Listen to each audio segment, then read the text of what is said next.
नमस्कार। दिन भर की हर बड़ी खबर से आपको करने खबरदार मैं हूं श्वेता सिंह। क्या कश्मीर में सेना के बंकरों को तोड़कर कश्मीर को देश से जोड़ा जा सकता है?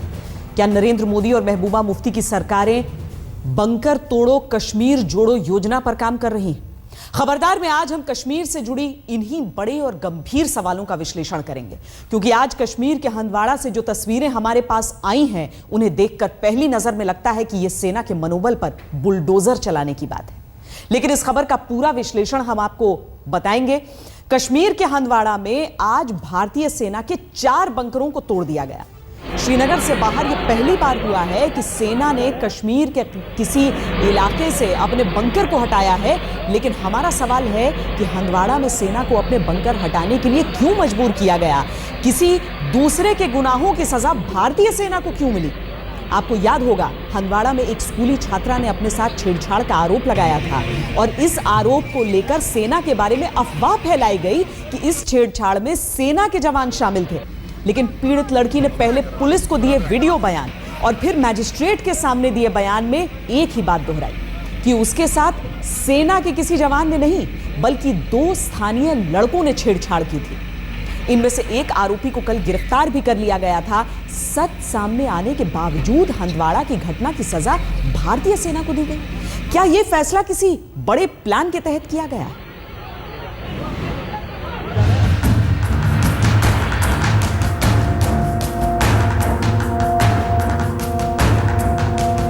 हंदवाड़ा में सेना को बदनाम करने वाले जो चाहते थे, आखिरकार आज वही हो गया। ये सेना का वो बंकर है जिस पर जम्मू कश्मीर सरकार के बुलडोजर चल रहे हैं। हंदवाड़ा में सेना के ऐसे 4 बंकर आज तोड़े गए। जो लोग पहले सेना पर पत्थर चला रहे थे, वही आज खड़े होकर सेना के मनोबल को तोड़ने वाली तस्वीरों का वीडियो बना रहे हैं। कमेटी को और जो टास्क दिया गया था 4 बंकर हटाने का, उसमें से हमने 3 बंकर हटा लिए। सुबह 6 बजे से हम काम पे लगे हुए हैं और वो तमाम बंकर जो है हट जाएंगे। आज दोपहर 2 बजे तक हंदवाड़ा में सेना के बंकरों को तोड़ दिया गया। कुपवाड़ा के जिला प्रशासन ने हंदवाड़ा में सेना के बंकरों की जमीन को वन विभाग के हवाले कर दिया है। ये वो बंकर हैं जो हंदवाड़ा के मुख्य चौक पर थे और बहुत ही अहम जगह पर थे, जिससे हंदवाड़ा में आने जाने वालों और उससे गुजरने वाले हर रास्ते पर नजर रखी जा सकती थी। लेकिन सरकार ने पत्थर फेंकने वालों और हिंसा फैलाने वालों के आगे घुटने टेक दिए। 133 के तहत इसको गिरा दिया गया, building is unsafe. After that the government will take a decision कि क्या करना है इसको। इसके लिए कमेटी बनी हुई है, तो वो रिपोर्ट जाएगी ऊपर कि भाई क्या करना है। फाइनली पार्क बनाना है कि इसको एक टूरिस्ट फैसिलिटेशन सेंटर बनाए कि खिदमत सेंटर बनाए, है ना। तो अभी ऑप्शन खुले हैं। इन तस्वीरों को देखकर आज कश्मीर के अलगाववादी खुश तो बहुत होंगे, क्योंकि सेना के खिलाफ उनकी साजिश कामयाब हो गई। हंदवाड़ा में छेड़छाड़ की घटना पर पहले सेना को बदनाम किया गया, फिर सेना को ही बंकर हटाने पर मजबूर किया गया। क्या अलगाववादियों की सेना के खिलाफ यही साजिश थी? कुपवाड़ा के लोगों की ये जीत है, कुपवाड़ा के लोगों की ये जीत है कि आज आर्मी जो है वो बैंकर उठाने के लिए मजबूर हो गई। आज पूरी दुनिया को ये पता लगना चाहिए कि हंदवाड़ा के लोगों ने जो मुजाहिमत दिखाई, जो टेरर चौक था, जो दहशत चौक था, वो आज सरकार मजबूर हो गई, उसको लोगों ने तहराज कर दिया। सवाल यह है कि सेना को हंदवाड़ा के इन 4 बंकर से हटने पर क्यों मजबूर किया गया, वो भी तब जबकि सेना का कोई कसूर नहीं था। छेड़छाड़ की जिस घटना को लेकर सेना के खिलाफ अफवाहें फैलाई गईं, उसमें 2 स्थानीय लड़कों का हाथ था, जिन पर खुद पीड़ित लड़की ने पहले वीडियो बयान में फिर मैजिस्ट्रेट के सामने कबूल किया। छेड़छाड़ के एक आरोपी को सोमवार को गिरफ्तार भी किया गया। इसके बावजूद सेना के खिलाफ साजिश के तहत हफ्ते भर से हंदवाड़ा को हिंसा की आग में झोंक दिया गया। चाहे कश्मीर हो या कन्याकुमारी, चाहे कच्छ हो या कामरूप, एक संतुलित विकास, चारों तरफ विकास, तेज गति से विकास, हमारी सारी समस्याओं का समाधान विकास में है। हंदवाड़ा में एक हफ्ते बाद सेना के बंकर गिराए जाने के बाद कुछ शांति लौटी है। सेना अध्यक्ष जनरल दलबीर सिंह भी आज हंदवाड़ा में हिंसा प्रभावित इलाकों में गए। हंदवाड़ा और आसपास के इलाकों में कर्फ्यू में भी 4 घंटे की छूट दी गई। आज प्रधानमंत्री नरेंद्र मोदी भी जम्मू कश्मीर के दौरे पर आए थे, जहां उन्होंने राज्य में विकास के लिए शांति और अमन की बात की है। प्रधानमंत्री ने यह भी साफ किया कि जम्मू कश्मीर में पर्यटन को बढ़ावा देने के लिए हर तरह की कोशिश की जाएगी, लेकिन प्रधानमंत्री के मन में शायद ये बात भी जरूर होगी कि विकास के साथ साथ जम्मू कश्मीर में अमन शांति लानी सबसे बड़ी प्राथमिकता है। कैमरामैन तारिक लोन के साथ अशरफ आनी, श्रीनगर, आज तक। हंदवाड़ा की घटना को लेकर पिछले 1 हफ्ते से कश्मीर घाटी के कई इलाकों में हिंसा फैली हुई थी। इन हालात को संभालना महबूबा मुफ्ती की उस सरकार के लिए सबसे बड़ा टेस्ट था, जिस सरकार को बने हुए सिर्फ 15 दिन हुए हैं। हंदवाड़ा में सेना के खिलाफ अफवाह के बाद हिंसा फैलाकर रिहायशी इलाके से सेना को हटने से मजबूर कर देने से अलगाववादी बहुत खुश होंगे, लेकिन क्या गारंटी है कि इसी तरह से अफवाह फैलाकर सेना को दूसरे इलाकों में बैकफुट पर नहीं धकेला जाएगा? सवाल यह भी है कि क्या सेना का हटना जम्मू कश्मीर में किसी बड़े राजनीतिक प्रयोग का भी हिस्सा है, जिसकी शुरुआत हंदवाड़ा से की गई है? इस सवाल का विश्लेषण करना भी आज बहुत जरूरी है। परसों हमारे कश्मीर में 5 नौजवान, एक 11वीं जमात में, एक 12वीं जमात में, एक 14वीं जमात में, कोई दुकान का शटर नीचे कर रहा था, कोई कुछ कर रहा था। तो मुझे उम्मीद है मोदी जी के मदद से हम जम्मू कश्मीर में अमन ला सकते हैं। क्या जम्मू कश्मीर को नए रास्ते पर ले जाने के लिए केंद्र और राज्य सरकार कोई ऐसा प्रयोग करने जा रही है, जिसकी शुरुआत आज हंदवाड़ा में सेना के बंकर हटाकर की गई? ये सवाल इसलिए कि हंदवाड़ा में हिंसा की आग के बाद सेना को बंकर हटाने के लिए कहना और सेना का मजबूरी में ही सही, लेकिन इस पर राजी भी हो जाना कुछ बड़े संकेत दे रहा है। क्योंकि कश्मीर के हालात जो है, अंदरूनी हालात जो हैं, वो अब काफ़ी सुधर चुके हैं और ये लॉ एंड ऑर्डर का मामला जो होता है वो जो पैरामिलिट्री फोर्सेस हैं या CAPF जिसको हम कहते हैं, उनको देना चाहिए या पुलिस को देना चाहिए। अब होता क्या है कि इतने सालों से सेना वहाँ काम कर रही है, तो राष्ट्रीय राइफल्स की बटालियनें वहाँ रहती है और उनका वहाँ एक जज्बा है, तो लोग समझते हैं कि जो भी अगर कोई घटना होती है या कोई वहाँ पे प्रॉब्लम होता है तो लोग समझते हैं कि ये राष्ट्रीय राइफल्स ने किया है। ये बहुत ही बड़ी बात है कि 22 साल से जो बंकर हंदवाड़ा में थे उनको तोड़ने और उनसे सेना को हटाने का फैसला कर लिया गया। ऐसा कश्मीर में श्रीनगर के अलावा कहीं और नहीं हुआ। लेकिन सवाल ये है कि जम्मू कश्मीर में जिस तरह के हालात हैं और जिस तरह से सेना पर हमलों के बाद उन्हें बंकर से हटने को मजबूर किया गया, क्या ये सेना का मनोबल तोड़ने वाली बात नहीं होगी? इंटरनल प्रॉब्लम्स के अंदर, लॉ एंड ऑर्डर प्रॉब्लम्स के अंदर फौज को नहीं घसीटना चाहिए, ताकि इससे फौज का जो अटेंशन डिस्ट्रैक्ट होती है, इससे लांछन लगाना नहीं चाहिए, क्योंकि अगर आप गलत किस्म के लांछन लगाएंगे तो मोराल पे फर्क पड़ता है। आज महबूबा मुफ्ती जम्मू में प्रधानमंत्री नरेंद्र मोदी के साथ एक मंच पर दिखी और उन्होंने प्रधानमंत्री की तारीफ में भी खुलकर बोला। उनकी बातों में देशभक्ति और कश्मीर का दर्द दोनों दिख रहा था। यह महबूबा मुफ्ती का नया देशभक्त वाला अवतार है, जिसे पूरे देश को देखना चाहिए। हमारे मुल्क का कोई सानी नहीं है। हमारे पड़ोस में जहां हमारे एक ही मजहब के लोग रहते हैं, एक दूसरे को मारते हैं, चाहे सीरिया हो, चाहे लीबिया हो, चाहे हमारे यहाँ जो पाकिस्तान इस वक्त खुद लड़ रहे हैं। हिंदू, मुसलमान, सिख अपनी मर्जी से बैठते हैं, उठते हैं, अपना लीडर चुनते हैं और भाईचारे से रहते हैं। मुझे फख्र है कि हम उस मुल्क में रहते हैं, मगर एक तकलीफ है, कश्मीर के दिल में एक तकलीफ है, जिसका हम सबको मिलजुल के इलाज करना होगा, ताकि हमारे जम्मू कश्मीर का एक एक कोना हमारे मुल्क की तरह हंसता रहे, बसता रहे। लेकिन फिलहाल संकट महबूबा मुफ्ती, उनकी सरकार और उनकी पार्टी के लिए भी है, जो कश्मीर में स्थानीय लोगों की नाराजगी का शिकार बन चुकी है। महबूबा मुफ्ती और उनकी पार्टी PDP ने सेना को रिहायशी इलाकों से हटाने के चुनावी वायदे किए थे। हंदवाड़ा से सेना का हटना कुछ हद तक इस नाराजगी को कम कर सकता है, लेकिन आगे क्या इस तरह के प्रयोग दूसरी जगहों पर भी देखे जाएंगे? इस सवाल का जवाब इतना आसान नहीं है, क्योंकि कश्मीर में पाकिस्तान के प्रायोजित आतंकवाद को पूरी दुनिया जानती है।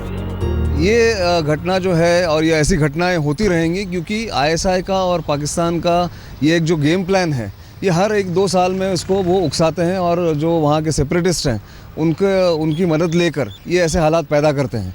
तो इसके लिए भारत को बिल्कुल चौकन्ना रहना चाहिए, सेना को चौकन्ना रहना चाहिए और इस ट्रैप में फंसना नहीं चाहिए। कश्मीर में सेना के विशेषाधिकार का मामला बेहद पेचीदा है। लेकिन महबूबा मुफ्ती को लगता है कि वो केंद्र और सेना को कम से कम इस बात के लिए तो मना ही लेंगी कि धीरे धीरे सेना शहरी इलाकों से हट जाए और कानून व्यवस्था का मामला जम्मू कश्मीर पुलिस के हवाले कर दिया जाए। दिल्ली में मंजीत नेगी के साथ अशरफ वानी, श्रीनगर, आज तक।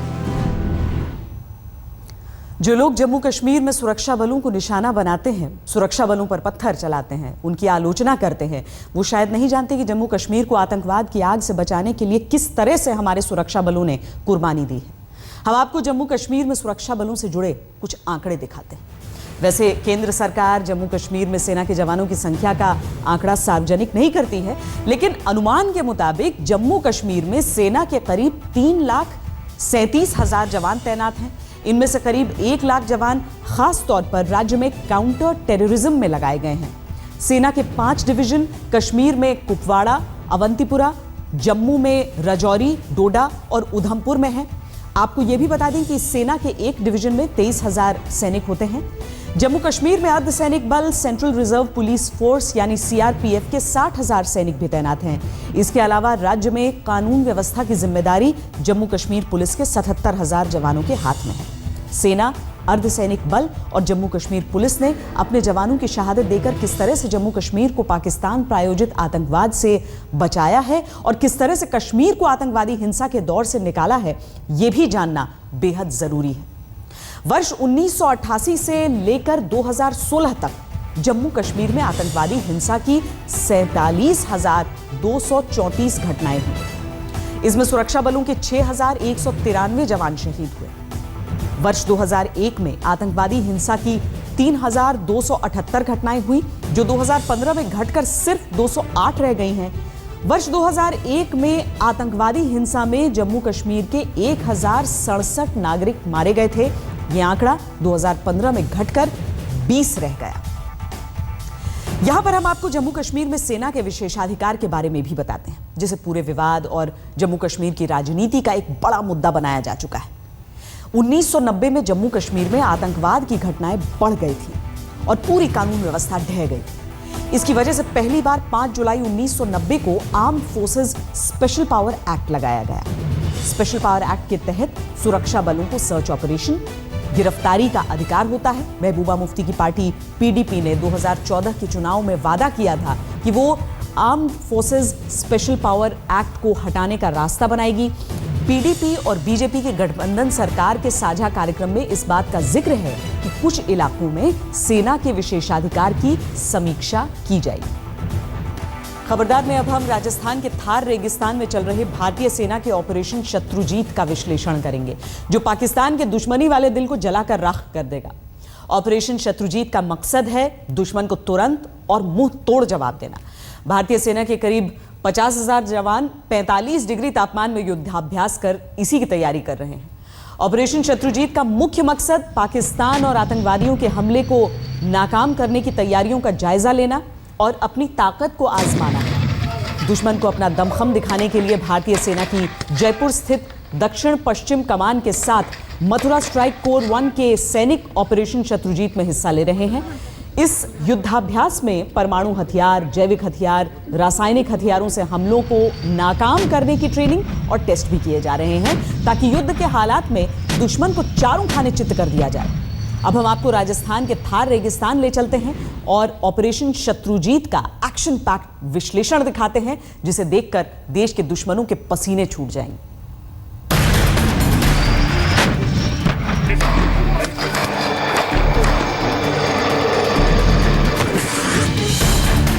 गोले बरसाते, आग उगलते टैंक, जमीन पर दुश्मनों के छक्के छुड़ाते जांबाज,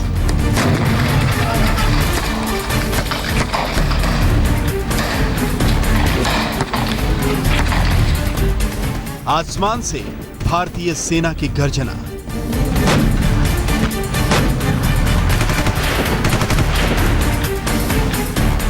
ये है हिंदुस्तान की फौजी ताकत का ट्रेलर।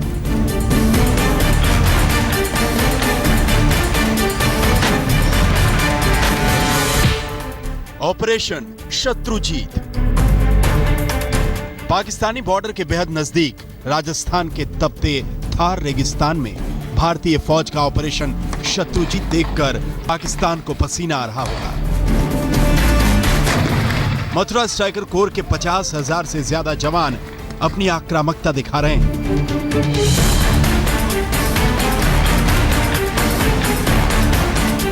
कहने को तो ये युद्धाभ्यास है, लेकिन ये तैयारी है वक्त पड़ने पर देश के दुश्मन पर गोला बारूद लेकर टूट पड़ने की।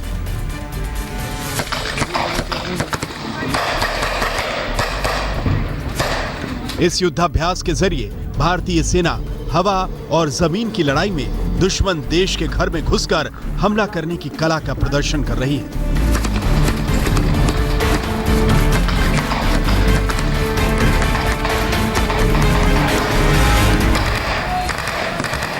ऑपरेशन शत्रुजीत में अत्याधुनिक तकनीकों से लैस हथियारों के टेस्ट के साथ साथ सेना की युद्ध वाली तैयारियों का जायजा लिया जा रहा है। पानी हो, जमीन हो या पहाड़, देश के सैनिक किसी भी हालत में दुश्मन की नाक में दम करने का मादा रखते हैं।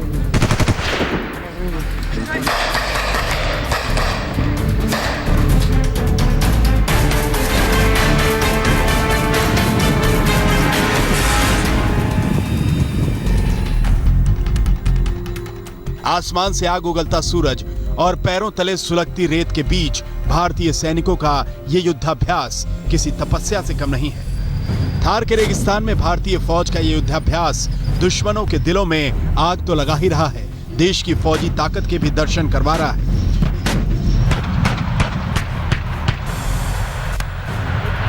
जीओसी स्ट्राइक कोर का अनुमान है कि नर देश अपनी पूरी फौजी ताकत लगा चुका है और अब स्वदेश की फोर्सेस को रोकने के लिए उसके पास न्यूक्लियर वेपन का इस्तेमाल एकमात्र विकल्प है। इसीलिए इस हमले में अपनी जीत सुनिश्चित करने के लिए स्ट्राइक कोर के हर जवान को CBRN के माहौल में लड़ाई लड़ने के लिए पूरी ट्रेनिंग और इक्विपमेंट मुहैया कराया गया है। ऑपरेशन शत्रुजीत का मकसद न्यूक्लियर अटैक से लेकर जैविक और रासायनिक हमले के वक्त जवाबी कार्रवाई का ट्रायल रन है। भारतीय सेना इस युद्धाभ्यास में न्यूक्लियर हथियारों के हमले से निपटने में अपने महारत का भी टेस्ट कर रही है।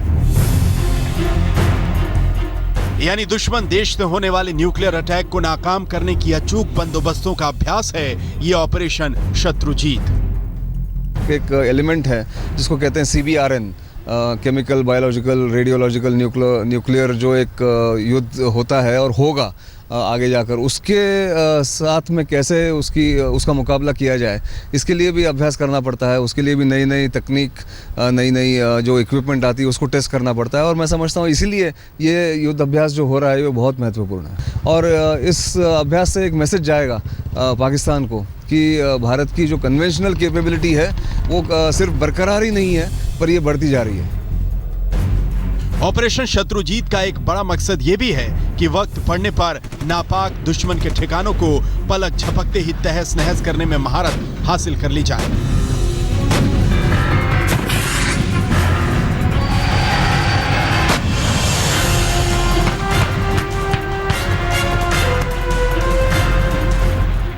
यानी अब अगर देश के नापाक दुश्मनों ने हिंदुस्तान पर हमला करने की सोची भी तो इसके लिए तैयार भारतीय सेना काउंटर अटैक करके पाकिस्तान को उसी के घर में घुसकर मारने के लिए तैयार है। भारत के आसपास तेजी से बदलते सामरिक हालात के बीच तीनों सेनाएं अपने आप को हर तरह की जंग के लिए तैयार कर रही हैं और इसीलिए पाकिस्तान से लगने वाली राजस्थान की सरहद पर युद्धाभ्यास शत्रुजीत के दौरान सेना न सिर्फ पारंपरिक जमीनी लड़ाई के लिए तैयार हो रही है बल्कि परमाणु और जैविक हमले से निपटने की भी खास तैयारी की जा रही है। कैमरामैन विनोद के साथ मंजित नेगी, दिल्ली, आज तक।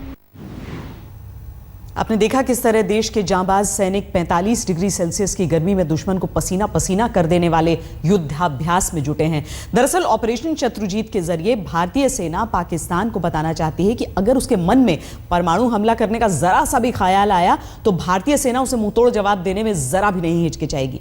भारत की स्ट्रैटेजी के पीछे बड़ी वजह यह है कि पाकिस्तान के पास शाहीन और गौरी सीरीज की लंबी दूरी तक वार करने वाली मिसाइलें हैं। इसके अलावा पाकिस्तान 60 किलोमीटर तक वार करने वाली हत्फ 9 मिसाइल को प्लूटोनियम वॉरहेड्स के साथ बार बार टेस्ट करता रहता है। इस पाकिस्तानी मिसाइल का मकसद परंपरागत युद्ध के वक्त भारत के अत्याधुनिक हथियारों की बराबरी करना है। दरअसल पाकिस्तान धमकी देता रहता है कि उसने छोटे एटमी हथियार बना लिए हैं जिनका इस्तेमाल करने में वो झिझकेगा नहीं। पाकिस्तान की इसी न्यूक्लियर धमकी को मुंहतोड़ जवाब देने के लिए सेना ऑपरेशन शत्रुजीत के जरिए अपनी तैयारियों को परख रही है। ऑपरेशन शत्रुजीत में सेना अपनी उस ताकत को भी टेस्ट कर रही है जिसमें वायुसेना और लंबी दूरी की तोपों की मदद से पहले हमला करने के आक्रामक तेवरों को भी धार दी जा रही है। कुल मिलाकर ऑपरेशन शत्रुजीत दुश्मन देशों को अपनी हैसियत में रहने की सीख देता है। अब यह दुश्मन देश पर है कि वो इससे कुछ सीखता है या नहीं। हम बढ़ते हैं अपनी अगली खबर की तरफ।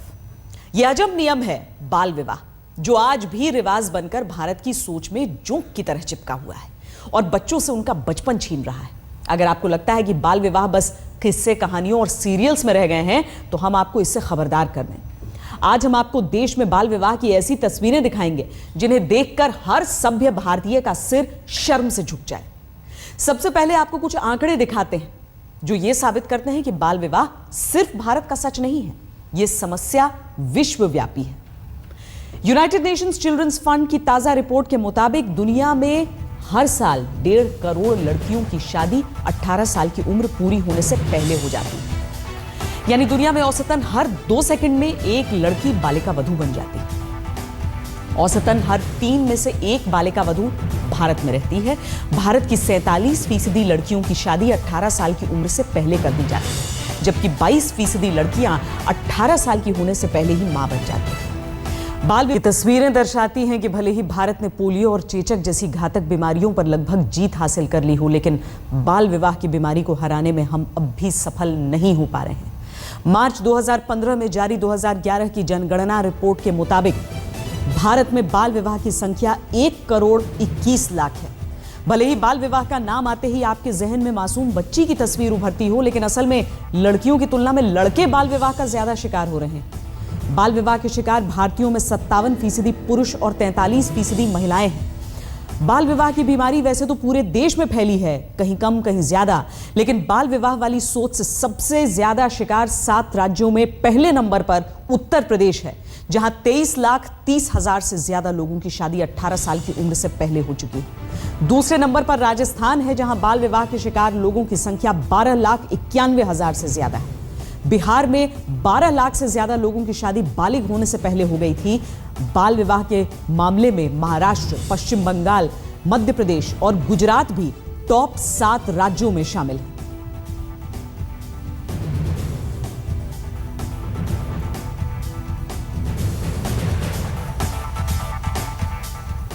नियम के मुताबिक लड़कों के लिए 21 साल, लड़कियों के लिए 18 साल से कम उम्र में किया गया विवाह बाल विवाह है। यह बाल विवाह की कानूनी परिभाषा है, लेकिन बाल विवाह के सामाजिक नियम अलग हैं जो बच्चों को उनके बचपन से दूर कर देते हैं। अजब गजब तर्क देकर बाल विवाह को सही ठहराया जाता है। बाल विवाह का बचाव करने वाले कहते हैं कि बड़ी होने पर लड़की की सुरक्षा कौन करेगा? अगर बड़ी होकर लड़की ने प्रेम विवाह कर लिया तो समाज को कौन समझाएगा? कम उम्र में शादी करने पर दहेज की मांग भी कम होगी। बाल विवाह के पक्ष में तर्क दिया जाता है कि लड़की तो बोझ होती है, इस बोझ से जितनी जल्दी छुटकारा मिल जाए उतना अच्छा हो। बाल विवाह के पैरोकार कहते हैं कि छोटी उम्र में लड़की अपने ससुराल में जल्दी सामंजस्य बिठा लेती है। ये तर्क कम, कुतर्क ज्यादा है, और इन कुतर्क के आगे बच्चों के शारीरिक, मानसिक, सामाजिक विकास को ताक पर रख दिया जाता है। लेकिन बाल विवाह का बड़ा कारण गरीबी है, अशिक्षा है, जिसकी वजह से बच्चों को बाल विवाह का शिकार होना पड़ता है। ऐसा नहीं है कि हमारे देश में बाल विवाह को रोकने के कोई प्रयास नहीं हुए हैं। भारत में पहली बार 1872 में बाल विवाह अधिनियम पास हुआ, जिसमें 14 साल से कम आयु की लड़कियों और 18 साल से कम उम्र के लड़कों का विवाह गैर कानूनी बना दिया गया। 1891 में ब्रिटिश सरकार ने age of consent act pass किया, जिसके मुताबिक 12 साल से कम उम्र की लड़कियों की शादी पर बैन लगा दिया गया। इसके बाद 1930 में शारदा एक्ट के जरिए लड़की की उम्र कम से कम 14 साल और लड़के की उम्र 18 साल तय की गई। इसके बाद साल 1978 में शारदा एक्ट में संशोधन किया गया और बाल विवाह रोकथाम अधिनियम बनाया गया, जिसमें शादी के लिए लड़कों की उम्र कम से कम 21 साल, लड़कियों की उम्र 18 साल तय कर दी गई। साल 2007 में बाल विवाह रोकथाम अधिनियम 2006 लागू हुआ, जिसके मुताबिक बाल विवाह करवाने के आरोपियों को 2 साल की जेल और 1 लाख रुपए का जुर्माना या दोनों एक साथ हो सकते हैं। लेकिन बाल विवाह की सामाजिक बीमारी का सटीक इलाज कानून की किताबों से ज्यादा समाज की सोच में छिपा है। समाज को अपनी सोच का इलाज करना होगा, तभी देश के करोड़ों बच्चे बाल विवाह की बेड़ियों में जकड़े जाने से। और अब खबरदार में आपको दुनिया की कूलेस्ट रेस का वीडियो दिखाते हैं। उत्तरी ध्रुव में शनिवार को -45 डिग्री के तापमान में एक मैराथन रेस हुई। इस रेस में 21 देशों के 56 लोगों ने हिस्सा लिया। इस मैराथन को जीता अमेरिका के डॉन वेनिंगा ने, जिन्होंने 5 घंटे और 50 मिनट में रेस पूरी की। ये रेस 2002 से हर साल आयोजित की जाती है।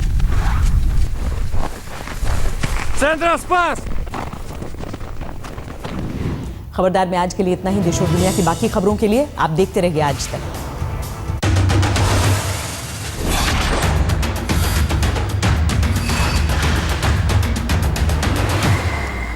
और अब बात सेल्फी पर बवाल की। महाराष्ट्र की ग्रामीण विकास और जल संरक्षण मंत्री पंकजा मुंडे लातूर के हालात का जायजा लेने पहुंची थी।